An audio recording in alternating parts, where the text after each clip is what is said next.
தற்போது தற்போது உள்ளவர்களால் செய்ய முடியாத விஷயம் எது அப்படின்ட்டு இந்த இளைய தலைமுறையினர் கவனிப்பாங்க, பெரியவங்கள கவனிப்பாங்க.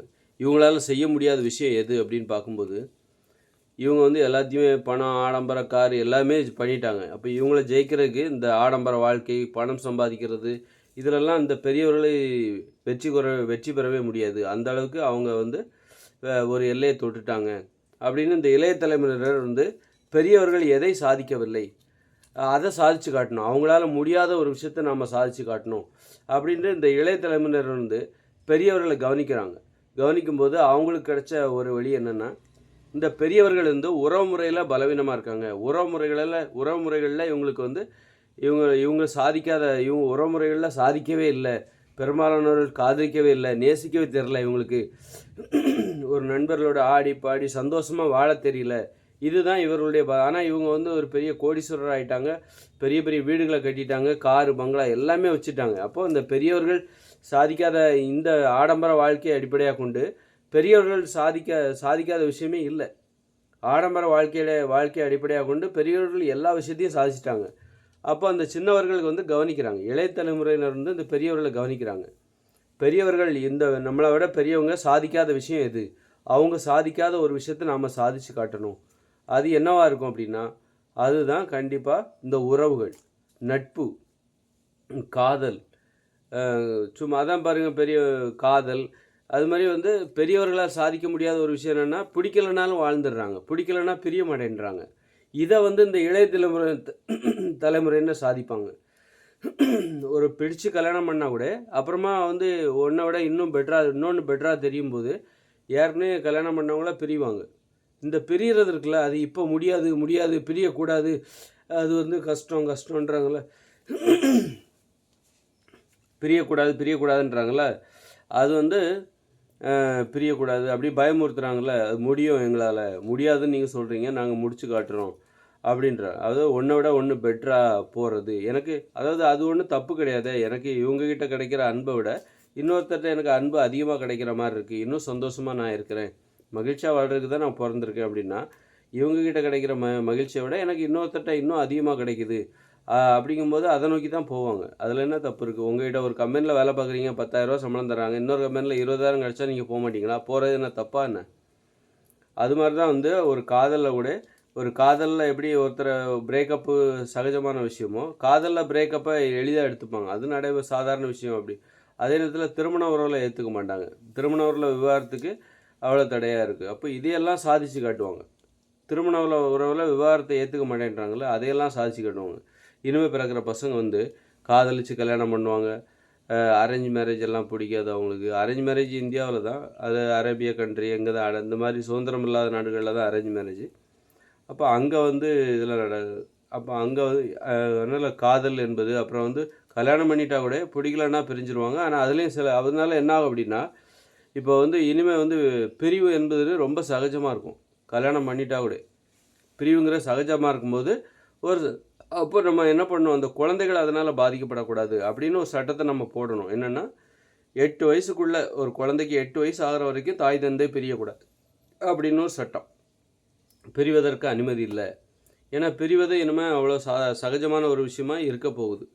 ஏன்னா அது முடியாது, அது ஆயிரங்காலத்து பயிர், ஆச்சா பூச்சான்னு பூச்சாடியும் காட்டுறது, இப்படிப்பட்ட அந்த உறவுகளை மிகைப்படுத்துறதுனால நிறைய பேர் வந்து பார்த்திங்கன்னா, கணவனை இழந்தவங்க மறுமணம் செய்து கொள்வதில்லை. மறுமணம் செய்கிறது ஏதோ பெரிய தப்புன்ற மாதிரியும், ஒரு தடவை தான் கல்யாணம்னா அது ஒரு வாட்டி தான்ன்ற மாதிரியும் அப்படி பண்ணி வச்சுருக்காங்க, சிக்கலாக மாற்றி வச்சதுனால நிறைய பேர் வந்து வாழ்நாள் முழுவதும் தனிமையில் இருக்காங்க. எந்த ஒரு வயசுலையும், நீ 60 வயசில் உனக்கு ஒரு கணவன் இறந்துட்டான், நீ தனியாக இருக்க அப்படின்னா அப்பவும் உனக்கு இன்னொரு கல்யாணத்தை பண்ணி வைக்கணும். அதுக்கு தான் நாமெல்லாம் ஒன்றா கூடியிருக்கோம். எதுக்கு அப்புறம் மனிதர்கள் ஒன்றா கூடி என்ன பிரயோஜனம்? ஏன்னா 60 வயசுலேயும் உனக்கு ஒரு துணை தேவைப்படுது. துணை வந்து அது உடல் உறவுக்கோ அல்லது கட்டி பிடிக்கிறக்கோ, முத்தம் கொடுக்குறக்கோ, அன்பை பரிமாறிக்கொள்வதற்கோ அதில் என்ன தப்பு? அன்பை வந்து ஒரு தாழ்வாக நினைக்கிறது, கூச்சமாக, அன்பு பாசம் அதெல்லாம் ஒரு தாழ்வாக நினைக்கிறது. எந்த ஒரு 80 வயசில் உனக்கு ஒரு துணை இறந்துட்டாலும் இன்னொரு துணையை சேர்த்து வைக்க வேண்டியது தான். மனிதர்கள் எல்லாம் சேர்ந்து சேர்த்து வைக்கணும். அப்போ தான் மனிதர்கள் மீது ஒரு பாசம் வரும். மனுஷங்க நமக்கு நல்லது தான் பண்ணுவாங்க அப்படிங்கிற அந்த மனிதர்கள் ஒட்டுமொத்த மனித இனத்தின் மீது நமக்கு ஒரு ஆர்வம் வரும், அக்கறை வரும், அன்பு வரும், பாசம் வரும். எப்போ அப்படின்னா, நாம் தனியாக இருந்தால் இவங்க சும்மா இருக்க மாட்டாங்க, சுற்றி நமக்கான உறவுகளை தேடியாக தருவாங்க. நாம் எப்படி தேடுறோமோ நமக்கு உதவி செய்வாங்க. நாம் சும்மா இருந்தால் அவங்க தேடி தருவாங்க அப்படி கிடையாது. நாமளும் தேடணும், நமக்கும் அவங்க வந்து உதவி செய்வாங்க. அப்படிங்கும்போது அந்த மனித இனத்தின் மீது ஒரு பாசம் வரும், ஒரு அன்பு வரும். இன்றைக்கி எனக்கு என்னன்னு சொல்லிட்டு எல்லோரும் வாழ்ந்துட்டுருக்காங்க. அதனால் நிறைய பேர் பார்த்தா இந்த பூமியை மனுஷங்களாக பிறந்துட்டு வாழாமல் வாழ்க்கையை வீணாக போயிட்டு அப்படி ஏக்கத்தோடு நிறைய பேர் இறந்து போகிறவங்க தான் நிறைய பேர் இருக்காங்க. அதனால் இனிமேல் என்ன நடக்கும் அப்படின்னா, இவங்க எதையெல்லாம் மிகைப்படுத்துகிறாங்களோ, ஒரு வாட்டி கல்யாணம் ஆகிடுச்சுன்னா அவ்வளோதான். அதை வச்சு தான் அப்போ தான் வந்து ஒரு பயமே இல்லாமல் போகுது. ஒரு மனைவியை பற்றின பயமே இல்லை, கணவனை பற்றின பயமே இல்லை. இவ எப்போ நம்ம கூட தானே இருக்க போகிறா, எப்போ வேணாலும் நம்ம அவளை வந்து அவளையோ அல்லது அவனையோ எப்போ வேணாலும் நம்ம அனுபவிச்சுக்கலாம். எங்கே போயிட போகிறாங்க, ஒரு இம்ப்ரெஸ் பண்ணுற ஒரு இதுவே கிடையாது. ஒரு மனைவியை இம்ப்ரெஸ் பண்ணணும், இல்லைன்னா போர் அடிச்சதுன்னா நம்ம எதுவுமே கடமை செய்யணும். ஒரு வேலை, ஒரு ஆஃபீஸில் வேலை பார்க்குறேன்னா நீ உன் கடமை செய்யணும்ல, அப்போ தானே உன்னை தொடர்ந்து வச்சுருப்பாங்க. உன்னை வேலையை விட்டே தூக்க மாட்டாங்க அப்படின்னா நீ வந்து மெத்தனமாக இருப்ப. என்ன பண்ணாலும் நீ வேலை செய்யலைன்னா கூட உன்னை வேலையை விட்டு தூக்க மாட்டாங்க அப்படின்னா ஒன்று அப்படியே வச்சுருப்பாங்கள்ல, மெத்தனமாக இருப்ப, நீ வேலையே செய்ய மாட்ட. நீ ஒழுங்காக பர்ஃபார்மன்ஸ் பண்ணால் தான் உன்னுடைய பங்களிப்பு நல்லா இருந்தால் மட்டும்தான் உன்னை வேலையில் வச்சுருப்பாங்க, இல்லைன்னா தூக்கிடுவாங்க அப்படின்னு ஒரு பயம் இருந்தால் மட்டும்தான் நீ ஒரு பயத்தோடு வேலை பார்ப்ப. அப்போ புதுசாக எதையாவது செய்யணும்னு நினைப்பேன். அப்படி தான் வந்து இந்த இப்போ உறவுகளையும் பார்த்திங்கன்னா, ஒரு கணவன் மனைவி உறவா, ஒரு கணவன் தனது மனைவியை சந்தோஷப்படுத்தணும் பல்வேறு வகையில். அவள் பேசுகிறத கேட்கணும், உதவி செய்யணும், அக்கறையாக நடந்துக்கணும், பாசமாக நடந்துக்கணும். உடல் உறவுக்கு தகுந்தாற்போன்று தங்களுடைய உடலை தகுதியாக வைத்து கொள்ள வேண்டும். கண்ட உணவுகளை சாப்பிட்டுட்டு அப்புறம் அந்த பாலியல் குறைபாடுகள் ஏற்பட்டு உடலுறவு வச்சிக்க முடியாத ஒரு நிலைமைகள்லாம் ஏன் போகுதுன்னா, மெத்தனம் எங்கே போயிட போகிறாங்க அப்படிங்கிறதுனால தான். கணவன் மனைவி எங்கே போயிட போகிறாங்க அப்படிங்கிற அந்த பயமே இல்லை. அதனால் இப்போ எங்கேயும் பிரிஞ்சு போயிட மாட்டாங்க அப்படிங்கிற பயமே இல்லை. அதனால தான் இந்த உடம்பை வந்து கெடுத்துக்கிறாங்க. உடம்பை வச்சு தான் நீ வாழ போகிற அப்படின்னா அந்த உடம்பே நீ கெடுத்துக்கிறாங்க. ஆனால் இனிமேல் வர காலங்களில் வந்து நீ ஒழுங்காக எனக்கு பர்ஃபார்மன்ஸ் நல்லா பங்களிப்பு இருக்கணும், நீ கணவனாக சிறப்பாக நடந்துக்கிட்டால் தான் நான் மனைவியாக நான் உன் கூட வாழ்வேன், அல்லது நீ மனைவியாக என்கிட்ட சிறப்பாக நடந்துக்கிட்டால் தான் நான் கணவனாக உன் கூட வாழ்வேன். நீ பாட்டுக்கு ஏன்னா தானேன்னு உனக்கு எந்த வித கவலையும், என்னை பற்றின கவலை எதுவுமே இல்லை, என்னை இம்ப்ரெஸ் பண்ணுங்கிற அவசியமே இல்லைங்கிற போய் தான் நல்லா சாப்பிட்டு குண்டாக இருக்கிற. அதுபோல் கணவனும் நல்லா சாப்பிட்டு தொப்பையும் தொந்தியுமாக நடக்க முடியாமல் முட்டி வலி. அப்போ இதெல்லாம் எதுக்குன்னா, உறவுகளை பற்றின பயமே இல்லை உனக்கு. ஏன் கண்ட உணவுகளை சாப்பிட்ற, உறவுகளை பற்றின பயமே இல்லை. உணவு கட்டுப்பாடு ஏன் இருக்க மாட்டேன்ற, உறவுகளை பற்றின பயமே இல்லைன்னு.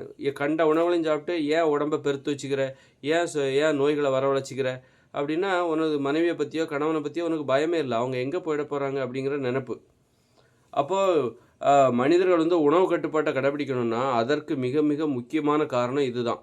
என்னென்னா, உறவுகள் வந்து இப்போ நான் வந்து இருக்கிறேன் அப்படின்னா, எனக்கு என் கூட ஒரு மனைவி இருக்காங்க அப்படின்னா, அவங்க மெத்தனமாக இருக்காங்க, எனக்கு என் கூட இருக்கிறதுல மெத்தனமாக இருக்காங்க. ஒரு மனைவியாக அவங்க கடமையை செய்ய மாட்டேன்றாங்கன்னா அப்போ எனக்கு கோவம் வரணும். ஒரு மனைவியாக அவங்க வேலையை அவங்க செய்ய மாட்டேன்றாங்க, என்கிட்ட ஈடுபாடு காட்ட மாட்டேன்றாங்க, அப்போ அவங்க என்னை வந்து பெருசாக நினைக்கல, என்னை பற்றின பயமே அவங்களுக்கு இல்லை. அப்போ நான் யாருங்கிறத காமிக்கிறேன் அப்படின்னு சொல்லிவிட்டு நான் இதை விட பெட்டராக ஒருத்தர் தேடி போகிறேன்னு வச்சுக்கோங்க, போயிடுவான் அப்படிங்கிற பயம் இருந்தாலே அவங்க வந்து ஒழுங்காக வேலை பார்ப்பாங்க, ஒழுங்காக அவங்க மனைவியாக அவங்க ஒழுங்காக தன்னுடைய வேலையை செய்வாங்க. அதுபோல் ஒரு மனைவியும் இருக்காங்க அப்படின்னா, மனைவி இருக்காங்கன்னா அவங்ககிட்ட நாம் வந்து ஒழுங்காக இல்லை அப்படின்னா அவங்களுக்கு வந்து தன்னைத்தானே தாழ்வு மனப்பான்மை ஏற்படும். அப்போது நம்மக்கிட்ட எதுவும் குறை இருக்கா, அல்லது நம்மளை தாழ்வாக நினைக்கிறானா, நம்மளை ஒரு ஆளாகவே நினைக்கலையா, அப்போ நான் யாருன்னு காட்டுறேன் பாரு அப்படின்னு சொல்லி அந்த அம்மா என்ன பண்ணுவாங்கன்னா, வேறு யாரையாவது செட் பண்ணுவாங்க. அதை செட் பண்ணி விடுவாங்கிற அந்த பயம் இவனுக்கு இருந்தாலே போதும், அவள் ஒழுங்காக பர்ஃபார்மன்ஸ் பண்ணுவான், ஒழுங்காக அவகிட்ட நல்லா பேசுவான், அவள் பேசுகிறத கேட்பான், பக்கத்திலே இருப்பான், நல்லா சிரிப்பு காட்டுறதோ அல்லது பேசுகிறதோ அவள் பேசுகிறத கேட்குறதோ, இப்படி எதையாவது தினமும் அந்த பயங்கிறது இருக்கணும். உறவுகளில் வந்து ஒரு பயம் இருக்கணும். அப்போ அந்த பயம் எதை உருவாக்கும் அப்படின்னா, பிரிவது என்பது தான் உருவாக்கும். எந்த ஒரு வயசுலேயும் அந்த கோபம் வரணும் நம்மக்கிட்ட. இப்போ வந்து நீங்கள் ஒரு கம்பெனி நடத்துகிறீங்க, உங்களுக்கு கீழே வேலை பார்க்குறவங்க உங்களை ஒழுங்காக வேலை பார்க்கல, உங்களை பார்த்தா கூட சும்மா தான் இருக்காங்க, வேலையே பார்க்க மாட்டேன்றாங்க. ஆனால் நீங்கள் அவங்கள வேலையை விட்டு அனுப்பவே இல்லைன்னா அவங்களுக்கு அது ஒரு மெத்தனமாக இருக்கும். இவர் நம்ம என்ன வேலை பார்க்கலனாலும் நம்மளுக்கு வந்து சம்பளம் கொடுப்பாரு, அப்படி நம்மளுக்கு ஒன்றும் பண்ண மாட்டார் அப்படின்னு. அப்போ அது உங்களுக்கு தான் தாழ்வு. இது வந்து உங்களுக்கு ஒரு கோபத்தை ஏற்படுத்தும். அப்போ இனிமேல் அதுதான் பிரிவுகள் என்பது. ஒரு உறவை தக்க வச்சுக்கணுன்னா அதுக்காகவே போராடணும். உறவை கைப்பிடிக்கிறதுக்காகவும் போராடணும், உறவை தக்க வச்சுருக்காகவும் இனிமேல் வர காலங்களில் போராடணும். அது போராடுறது வாழ்க்கையை சுவாரஸ்யமாக மாற்றும். அப்போ தான் மனிதர்கள் வந்து பாட்டு பாடுவாங்க, டான்ஸ் ஆடுவாங்க, ஆட்டம் போடுவாங்க, உணவு கட்டுப்பாட்டை கடைப்பிடிப்பாங்க.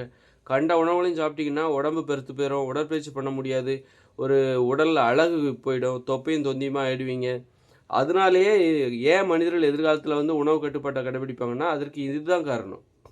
இந்த உறவுகள் இருக்குல்ல, உறவு இப்போ வந்து கல்யாணம் ஆகிற வரைக்கும் உடம்பை கரெக்டாக பார்த்துப்பாங்க. கல்யாணம் ஆனதுக்கப்புறம் பார்த்தா டக்குன்னு குண்டாயிடுவாங்க. காரணம் என்னது? கல்யாணம் ஆயிடுச்சுல்ல, வலையில் சிக்கிட்டாப்புல. அப்புறம் அவர் நம்மக்கிட்ட வெளியே போக முடியாது. வெளியே போனால் நம்ம சொந்தக்காரங்கள்லாம் விடமாட்டாங்க. 1000 பேர் 1000 பேர்த்த கூட்டி வச்சு கல்யாணம் வர பண்ணியாச்சு.